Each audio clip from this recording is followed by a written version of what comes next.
भाई स्वागत है आप सभी लोगों का। IBSA टीयर 2 की तैयारी चल रही है दबा के। तो बोलो भारत माता की जय। शुरू करते हैं विकैबुलरी की क्लास। भाई फिर से विकैब की क्लास लेके आ गया हूं। लगातार जो आपके डाउट्स आ रहे हैं उन पर काम किया जा रहा है, ठीक है। और एक छोटी सी जानकारी इस वीडियो के एंड में दूंगा, तो वीडियो को एंड तक देख लेना। वो जानकारी सच में बहुत काम की है क्योंकि मॉक टेस्ट के बारे में, ठीक है। तो चलिए बात कर लेते हैं फटाफट से। और यहाँ पे जो वर्ड मीनिंग दी हुई है, ठीक है, उसको हम फटाफट समझ लेते हैं। और जिनकी अपनी लोकल लैंग्वेज है वो इसको अपनी लोकल लैंग्वेज में क्या कहते हैं वो अपनी कॉपी में लिखने बैठ जाओ। कॉपी पेन ले लो, ये वर्ड देखिए।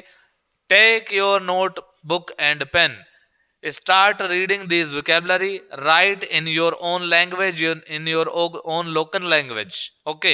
But I'm translating this English to Hindi, so you have to translate this into your language, your local language. Did you understand guys or you don't? चलिए, तो पहला वर्ड है एनवायरमेंट। देखो, एक viewer ने बताया था, जिन्होंने पिछले साल का पेपर दिया था, उन्होंने बताया था कि सर एनवायरमेंट से रिलेटेड भी जो टॉपिक्स हैं वो पूछे जाते हैं। तो इसलिए एनवायरमेंट से रिलेटेड एक टॉपिक लेकर के आ गए हैं आपके लिए। टॉपिक को ध्यान में रखते हुए हिंदी टू इंग्लिश आपका एक वोकैबुलरी का मैं एक फॉर्मेट आपके लिए और लेके आ गया हूं। तो चलिए, पहला वर्ड है एनवायरमेंट। एनवायरमेंट को हिंदी में बोलते हैं पर्यावरण। सर क्या इसका दूसरा वर्ड कोई सा आ सकता है पर्यावरण का? भाई यही लिख के आएगा आपके हिंदी पीडीएफ में, पर्यावरण ही लिखा होगा, ठीक है। इंग्लिश में बोलेंगे एनवायरमेंट, ठीक है। अब एनवायरमेंट को आपके लोकल लैंग्वेज में पर्यावरण बोलते हैं या क्या बोलते हैं वो आप एक बार देखो। Second word is ecosystem. Ecosystem को हिंदी में क्या बोलेंगे? पारिस्थितिकी तंत्र। क्या बोलेंगे? पारिस्थितिकी तंत्र, यानी कि पूरा एक सिस्टम जो होता है, ठीक है, वो क्या होता है उसका। नेक्स्ट वर्ड है बायोडाइवर्सिटी। ये आपने कई बार सुना होगा, जैव विविधता, ठीक है। क्या बोलेंगे? जैव विविधता। तो इसको एज इट इज याद करना है, ये आपको पेपर में एज इट इज दिखेंगे, ठीक है। आपको वहां पर्यावरण लिखा हुआ दिखाई देगा तो पर्यावरण की मीनिंग क्या बोल दोगे? एनवायरमेंट। एनवायरमेंट लिखा हुआ दिखाई दिया तो क्या बोल दोगे? पर्यावरण। अगर आपको पारिस्थितिकी तंत्र दिखा हुआ मिलेगा तो आप उसे क्या बोल देंगे? इकोसिस्टम। और अगर इकोसिस्टम लिखा हुआ मिला तो आप उसे क्या बोल देंगे? पारिस्थितिकी तंत्र। आगे बायोडाइवर्सिटी अगर दिखा तो बोलेंगे जैव विविधता, और अगर जैव विविधता दिखा तो उसे इंग्लिश में क्या बोल देंगे? बायोडाइवर्सिटी, ठीक है भाई। आगे चलते हैं, कंजर्वेशन। कंजर्वेशन का मतलब क्या होता है? अगला जो वर्ड हमारा है वो है कंजर्वेशन। कंजर्वेशन का मतलब क्या होता है? संरक्षण, किसी भी चीज का बचाव करना, ठीक है। संरक्षण का मतलब उसका क्या करना? बचाव करना। तो कंजर्वेशन मतलब किसी चीज का संरक्षण करना, उसका बचाव करना। संरक्षण दिखेगा तो उसका मतलब क्या हो जाएगा? कंजर्वेशन। कंजर्वेशन दिखेगा तो उसका मतलब क्या हो जाएगा? संरक्षण हो जाएगा। अगला वर्ड है सस्टेनेबिलिटी। अगला वर्ड क्या है? सस्टेनेबिलिटी। इसका मतलब है सततता, यानी टिकाऊ विकास, यानी लंबे समय तक चलने वाली चीजों को, उनको लिए हमारे पास वर्ड क्या है? सस्टेनेबिलिटी। यानी वो सतत विकास उनका हो, लंबे समय तक उनका विकास चलता रहे, टिकाऊ विकास हो। ऐसे नहीं कि आपने एक पुल बनाई आज और 4 दिन बाद बिहार में पुल गिर गया खटैक, ऐसा नहीं होना चाहिए, ठीक है। तो अगर सततता लिखेगा हिंदी में तो इंग्लिश में आपको सस्टेनेबिलिटी लिखनी है। इंग्लिश में सस्टेनेबिलिटी आएगा तो उसे हिंदी में आप क्या देखेंगे? सततता, ठीक है भाई, सततता। पॉल्यूशन कोरिया का बच्चा भी जानता है, प्रदूषण होता है, प्रदूषण को पॉल्यूशन बोलते हैं, कोई बड़ी बात नहीं। डिफॉरेस्टेशन इज कॉल्ड वनों की कटाई। डिफॉरेस्टेशन इज कॉल्ड वनों की कटाई, और वनों की कटाई इज कॉल्ड डिफॉरेस्टेशन, ठीक है भाई। तो डिफॉरेस्टेशन को वनों की कटाई बोलेंगे। अगर ये लिखा हुआ रहेगा तो डिफॉरेस्टेशन आप लिखेंगे। एफॉरेस्टेशन अगर लिखा होता, आगे डी के जगह ए आ जाए, एफॉरेस्टेशन अगर हो जाएगा, ठीक है, तो एफॉरेस्टेशन के जगह पे फिर क्या आ जाएगा? वनों को क्या करना? पेड़ पौधे लगाना हो जाएगा वहां पर, ठीक है, उनको ग्रो करना हो जाएगा, एफॉरेस्टेशन। अच्छा ये तो रहा, इसे बोलेंगे वृक्षारोपण, पौधे लगाना। कई बार पौधे लगाना ऐसे भी लिख के आ जाएगा, पौधों को लगाना, पौधों को लगाना। तो ये अगर आ जाएगा तो उसे क्या बोल देंगे? एफॉरेस्टेशन, ठीक है। क्लाइमेट चेंज, कोरिया का बच्चा बच्चा जानता है, जलवायु परिवर्तन, ठीक है। तो हमारे जलवायु में जो परिवर्तन होता है, जो चेंजेस होते हैं, उसी को बोलते हैं क्लाइमेट चेंज।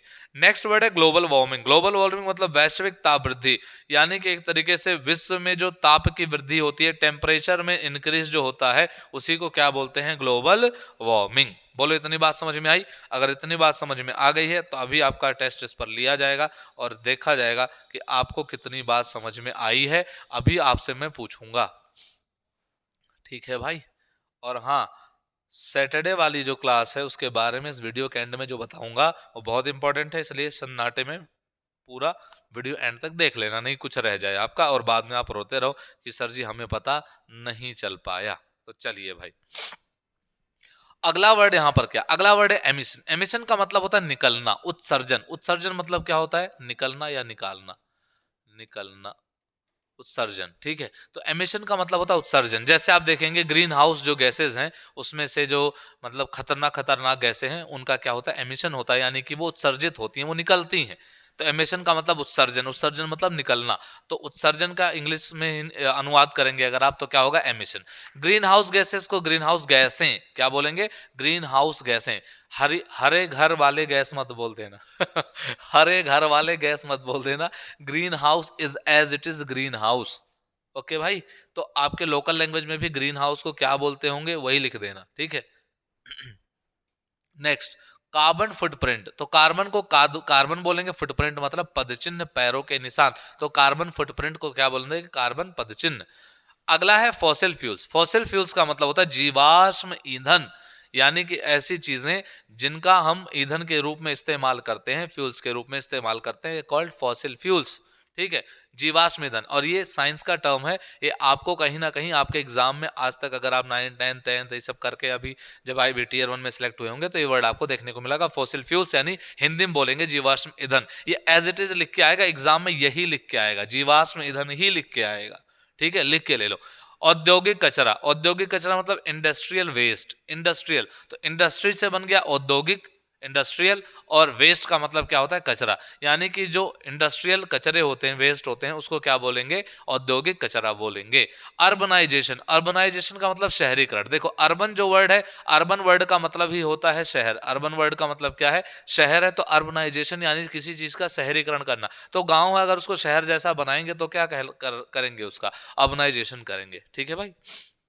नेक्स्ट वर्ड है ओवर एक्सप्लॉयटेशन, यानी कि किसी चीज का बहुत गंदा इस्तेमाल, इतना ज्यादा इस्तेमाल कर दिया जाए, बहुत ज्यादा कर दिया, ओवर एक्सप्लॉयटेशन। एक्सप्लॉयटेशन का मतलब ये होता है शोषण, शोषण।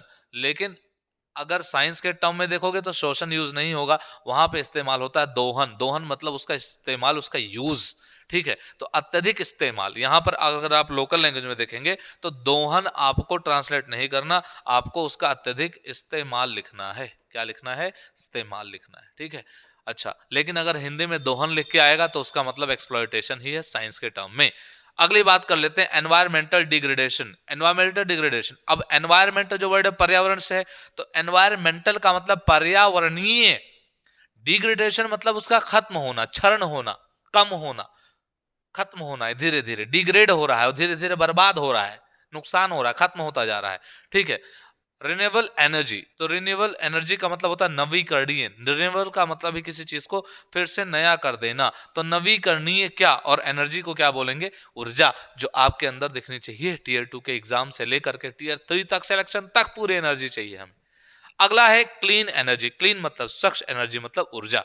तो इसको जैसे ऐसे देख रहे हो वैसे ऐसे देखो, बहुत अच्छा टर्मिनोलॉजी। ठीक है भाई, अगली स्लाइड ये रही आपकी नजरों के सामने, बट उससे पहले हम चल लेते हैं फटाफट से एक रिवीजन करते हैं यहाँ पर, और रिवीजन करके आपको पूछ भी लेते हैं कि आपने कितने याद कर लिए। तो जरा फटाफट से मुझे बताओ, है ना, कि ये जो वर्ड्स हैं आपको मैं रिवाइज करवा देता हूँ। पहले एनवायरनमेंट का मतलब होता है पर्यावरण, इकोसिस्टम का मतलब पारिस्थितिकी तंत्र, बायोडाइवर्सिटी का मतलब जैव विविधता। ठीक, एक काम करते हैं उल्टा याद करते हैं, क्योंकि Hindi to English, English to Hindi तो हमने कर लिया, अब उल्टा पढ़ते हैं। पर्यावरण को क्या बोलेंगे, एनवायरमेंट। मेरे साथ साथ बोलना, घर पे बैठे हो, कहीं बैठे हो, लाइब्रेरी में बैठे हो तो मत चिल्लाना नहीं डांट दिए जाओ, घर पे बैठे हो तो चिल्लाओ। पर्यावरण को क्या बोलेंगे, एनवायरमेंट। पारिस्थितिकी तंत्र को क्या बोलेंगे, इकोसिस्टम। लाइब्रेरी में बैठे तो मन ही मन में बोल लो, वहां कौन सुन लेगा आपके मन में घुस के। पर्यावरण को क्या बोलेंगे, एनवायरमेंट। पारिस्थितिकी तंत्र को क्या बोलेंगे, इकोसिस्टम। जैव विविधता को क्या बोलेंगे, बायोडाइवर्सिटी। जैव विविधता को क्या बोलेंगे, बायोडाइवर्सिटी। संरक्षण को क्या बोलेंगे, कंजर्वेशन। सततता या टिकाऊ विकास को क्या बोलेंगे, सस्टेनेबिलिटी। प्रदूषण को क्या बोलेंगे, पॉल्यूशन। वनों की कटाई को डिफॉरेस्टेशन, और वनों की लगाई को, लगाई लुगाई मत लिख देना, वृक्षारोपण, पौधे लगाने को क्या बोलेंगे, एफॉरेस्टेशन। जलवायु में परिवर्तन हुआ तो क्लाइमेट चेंज, और विश्व की ताप वृद्धि अगर बढ़ गई तो ग्लोबल वार्मिंग। आगे बढ़ जाओ, अगला वाला, जल्दी से इसको भी रिवाइज कर लेते हैं भाई, जल्दी से बताओ क्या हो, चलो भाई, तो पहला वर्ड क्या है? उत्सर्जन। उत्सर्जन को क्या बोलेंगे? एमिशन। ग्रीन हाउस गैसें को क्या बोलेंगे? Green house gases. कार्बन पद चिन्ह को क्या बोलेंगे? Carbon footprint. जीवाश्म ईंधन को क्या बोलेंगे? Fossil fuels. साथ साथ बोलते चलना। औद्योगिक विकास को क्या बोलेंगे? सॉरी, औद्योगिक कचरा को क्या बोलेंगे? Industrial waste. शहरीकरण को क्या बोलेंगे? अर्बनाइजेशन। अत्यधिक दोहन, अत्यधिक इस्तेमाल को क्या बोलेंगे? Over exploitation. पर्यावरणीय क्षरण को क्या बोलेंगे भाई? Environmental degradation. नवीकरणीय ऊर्जा को क्या बोलेंगे भाई? Renewable energy. और स्वच्छ ऊर्जा को बोलेंगे क्लीन एनर्जी। ठीक है, अब ये लास्ट स्लाइड है, इसे भी इसी एनर्जी के साथ पढ़िए, घबराइए मत। टीयर 2 में आपका इंतजार है आईबी को, और टीयर 3 में भी जितना बेहतर करते जाएंगे। पुनर्चक्रण, इसका मतलब रिसाइकलिंग, इसका मतलब किसी चीज को फिर से उसका क्या कर देना? साइकिल चला देना, उसको बोलेंगे पुनः चक्रण। पुनर्चक्रण का मतलब है फिर से चलाना उसी चीज को, बार बार रिसाइकल करना किसी चीज को। ठीक है, वेस्ट मैनेजमेंट, कचरा प्रबंधन, ये ऐसे ही लैंग्वेज लिख के आएगा भाई। प्रबंधन, प्रबंधन को क्या बोलेंगे? मैनेजमेंट। देखो, मैनेजमेंट का मतलब ये होता है मैनेज करना, मतलब प्रबंध करते हैं चीजों का। आप क्या करते हैं? एक व्यवस्था बनाते हैं। तो अगर आप व्यवस्था बनाएंगे तो कचरा व्यवस्था नहीं लिख के आएगा, वहां पे कचरा प्रबंधन नहीं लिख के आएगा, मैनेजमेंट लिख करके आता है। ठीक है, इको फ्रेंडली, इको फ्रेंडली मतलब जो हमारा नेचर है, हमारा जो पर्यावरण है जो हमारा, उसके अनुकूल, यानी उसके हिसाब से वो चीज हो, उसके अकॉर्डिंग वो चीज हो, उसके लिए वो ठीक हो, तो उसको क्या बोलेंगे? Eco friendly.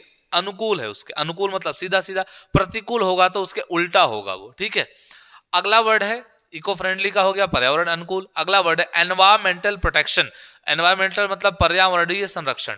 एनवायरमेंटल का इन्होंने पर्यावरण संरक्षण लिखा, पर्यावरण संरक्षण हो जाएगा। ठीक है, पर्यावरणीय लिखना चाहिए था। अच्छा, सस्टेनेबल डेवलपमेंट, ये अभी आया था, सतत विकास बोलेंगे। क्या बोलेंगे भाई? सतत विकास, यानी लंबे समय तक विकास। ठीक है, अगला वर्ड है नेचुरल रिसोर्सेज। नेचुरल मतलब प्राकृतिक, प्राकृतिक, और रिसोर्सेज मतलब संसाधन, यानी कि प्रकृति में हमें जो भी व्यवस्थाएं मिलते हैं, जो रिसोर्सेज मिलते हैं, मतलब जो चीजें मिलती हैं जिनका हम इस्तेमाल अपनी लाइफ में करते हैं, वो क्या होते हैं? हमारे संसाधन होते हैं, और जो हमें प्रकृति में, नेचर में मिलते हैं। तो नेचुरल रिसोर्सेज बोले तो प्राकृतिक संसाधन।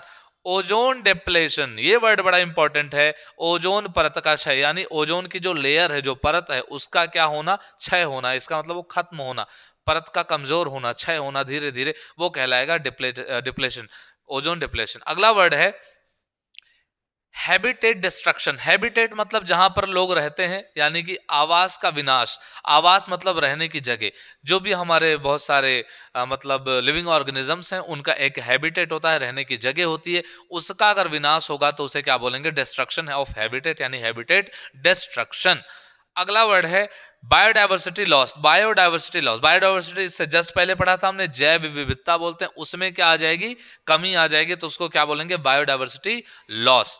अगला वर्ड है क्लाइमेट रेसिलियंस। इसका मतलब है जलवायु की सहनशीलता, यानी वो कितना सहनशील है, कितना वो बर्दाश्त कर सकता है, वो कहलाएगा उसके रेसिलियंस। ठीक है, अगला वर्ड है एनवायरमेंटल अवेयरनेस, यानी पर्यावरणीय जागरूकता, जो कि सबसे जरूरी है। अगला जो वर्ड है दैट इज एनवायरमेंटल अवेयरनेस। इसका मतलब पर्यावरणीय जागरूकता। इसका मतलब वो जो कि, मतलब ये तो बहुत जरूरी है पर्यावरणीय जागरूकता। इसी वजह से क्या है कि लोगों को पता ही नहीं चल पा रहा है कि क्या करना है और क्या नहीं करना। ठीक है, तो ये स्लाइड यहाँ पे कंप्लीट हो गई है। आपको क्या करना, अब मैंने आपको बताया कि अभी हमें पता करना था, किस बारे में पता करना था हमें? अभी हमें पता करना था कि मॉक टेस्ट का क्या होगा।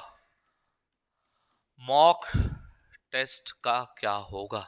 ठीक है भाई, तो दो तरीके के मॉक टेस्ट लिए जाएंगे। कौन था? दो तरीके के मॉक टेस्ट लिए जाएंगे, दो तरीके के मॉक टेस्ट। पहला मॉक टेस्ट जो लिया जाएगा वो लिया जाएगा आपका इंग्लिश,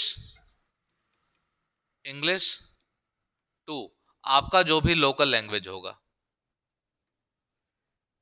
ये, और दूसरा आपका जो भी लोकल लैंग्वेज होगा, आपका जो भी लोकल लैंग्वेज होगा उससे इंग्लिश में। ठीक है, तो आपको क्या करना है, ये वाली जो पीडीएफ है ये आपको फ्राइडे को मिलेगी, ये वाला मॉक आपको फ्राइडे को मिलेगा, ये वाला मॉक आपको सैटरडे को मिलेगा। ठीक है, और आप ये दोनों ही ट्रांसलेट करके हमें सैटरडे को प्रोवाइड कराएंगे। फिर संडे आपका रिजल्ट डिक्लेयर किया जाएगा, जिसमें आपकी कितनी गलतियां हैं, क्या आप सही कर सकते थे, कितना बेहतर लिख सकते थे, आपकी मार्किंग करी जाएगी और संडे को ये रिजल्ट डिक्लेयर किया जाएगा। और ये सारा सब कुछ फ्री ऑफ कॉस्ट है, आपको कोई पैसा नहीं देना, कुछ भी नहीं करना, आपको बस ईमानदारी से एक काम करनी है कि फ्राइडे और सैटरडे को ये काम करना है, ठीक है। दूसरी बात, चैनल को सब्सक्राइब करना है। तीसरी बात, जो भी वीडियो आती है उसे पूरा देखा करो, ठीक है। ये नहीं कि आपने वीडियो आधी देखी, आधे में आपने जज कर लिया, बहुत मेहनत लग रही है, ठीक है। और घर पे बैठ करके सोचना बहुत आसान है, हमें पता चल रहा है हम कितनी मेहनत कर रहे हैं, सही बात है। तो आप लोग बस ईमानदारी से सब काम करो, जितना कहा जा रहा है उतना करते जाओ, टीयर 2 में पास हो जाओगे, इस बात की एकदम आप समझ लो कि ऊपर वाले अगर एकदम ही नहीं चाहते हैं कि तुम्हारा हो ही ना, तब तो नहीं कह सकता। नहीं तो जितनी तैयारी चल रही है, अगर इसको आपने फॉलो कर लिया तो आपका हो जाएगा भाई, ठीक है। और जो लोग लगातार मुझे मैसेज कर रहे हैं कि सर मराठी का कुछ करा दीजिए, कुछ लोग कह रहे हैं सर मलयालम का करा दीजिए, कोंकणी का करा दीजिए। तो देखो भाई, मैंने आपको पहले ही बताया है कि मुझे दो ही लैंग्वेज आती है, एक तो मैं हिंदी जानता हूँ, ठीक है, और दूसरी मैं इंग्लिश जानता हूँ। आपकी कॉपी चेक करवाऊंगा वो अलग की चीज़ है, ठीक है, लेकिन मैं आकर के इस पे मैं आपको पढ़ा नहीं पाऊंगा, मुझे एग्जैक्टली वो लैंग्वेज नहीं आती, ठीक है। तो आपको इसके लिए मैंने बता रखा है कि जब भी मैं इंग्लिश के विकैब लेकर के आता हूँ, उस टाइम आपको एक काम क्या करना है कि आपको उस वर्ड को अपनी लैंग्वेज में क्या बोलते हो ये तो आपको पता ही होगा, इतनी मेहनत तो आप कर ही सकते हो, ठीक है। कोशिश करूंगा कि जितने विकैब यहाँ पे आए उसका मैं पीडीएफ फॉर्मेट कन्वर्ट करवा करके आपकी लैंग्वेज में वहां पे भिजवा दूं ग्रुप में, आप उसे पढ़ो, बाकी एक दूसरे की हेल्प भी कर लो ग्रुप में, ठीक है। दूसरी बात यह है कि मतलब जो आपकी ये जो क्लास चल रही है, ठीक है, ये आपके एग्जाम तक ही चलेगी, बिल्कुल टेंशन मत लो कि मैं बीच में छोड़ छाड़ के आपको भाग जाऊंगा, ऐसा कुछ नहीं है, ठीक है। बाकी एसएससी सीपीओ का भी रिजल्ट आया, तो क्या आप में से कोई एसएससी सीपीओ में सेलेक्ट हुआ है वो भी बताए, उसके इंग्लिश पे भी काम किया जाएगा, ठीक है। सीएचएसएल अगर किसी ने दिया है तो वो भी बता दो, उसके इंग्लिश पे भी काम किया जाएगा, ठीक है। तो ये वीडियो यहीं पे समाप्त होती है, मिलता हूं अगले वीडियो में। पैसेज आपका इंतजार कर रहा है, पूरी वीडियो देख लेना, प्रीवियस वीडियोस देख लो, जाकर के प्रीवियस क्लासेस देख लो, नहीं देखी है तो, ठीक है। आज अगर पहली क्लास में आए तो प्रीवियस देख लेना। चलो तब तक के लिए जय हिंद, जय भारत।